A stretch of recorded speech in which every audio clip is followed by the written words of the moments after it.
नमस्कार मंडळी, मी अर्चना माझ्या चॅनलमध्ये तुम्हा सगळ्यांचं मनापासून स्वागत करते।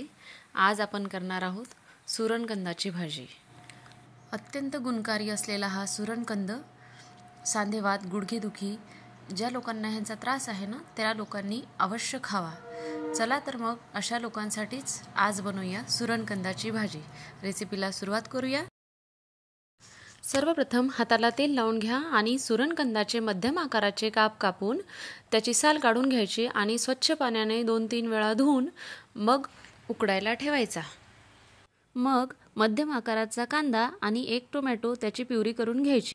मग भाजून घेतलेलं खोबरं, 5-6 काजू आणि थोडीशी फुटाण्याची डाळ किंवा फुटाणे मिक्सरला पाणी घालून बारीक वाटून घ्यायचे।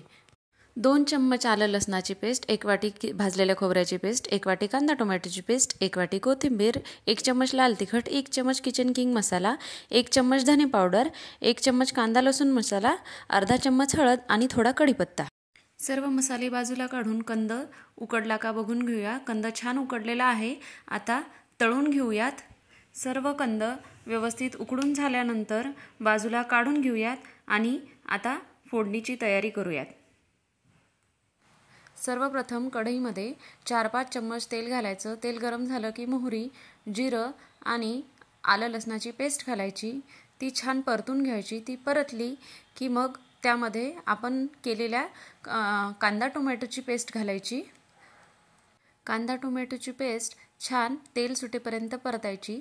तेल सुटल्यानंतर मग हे आपण बाजूला काढलेले सर्व मसाले घालायचे। लाल तिखट, हळद, मीठ, गोडा मसाला, किचन किंग मसाला, कांदा लसूण मसाला, हे सर्व मसाले घातल्यानंतर व्यवस्थित परतून घ्यायचे। छान तेल सुटलेलं आहे बघा।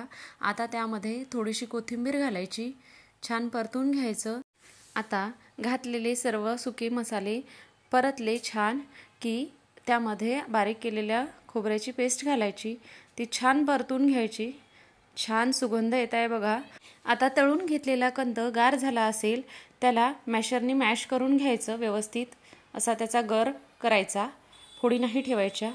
आणि आपल्या मसाल्यांना छान तेल सुटलं की मग हा गर त्यामध्ये घालायचा। छान मिक्स करून घ्यायचं व्यवस्थित। गर घातल्यानंतर पण थोडं तेल सुटू द्यायचं आणि हवं तसं पाणी घालून भाजीची कन्सिस्टन्सी बघा कशी आहे ते, तुम्हाला कशी पाहिजे ते आवश्यकतेनुसार पाणी घालून भाजीला उकळी आणायची।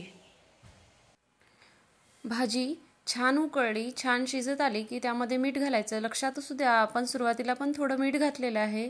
वरून छान कोथिंबीर पेरायची। रेसिपी आवडली असेल तर कमेंट करा, माझ्या चॅनलला नवीन असाल तर सबस्क्राईब करा आणि व्हिडिओजला लाईक करा।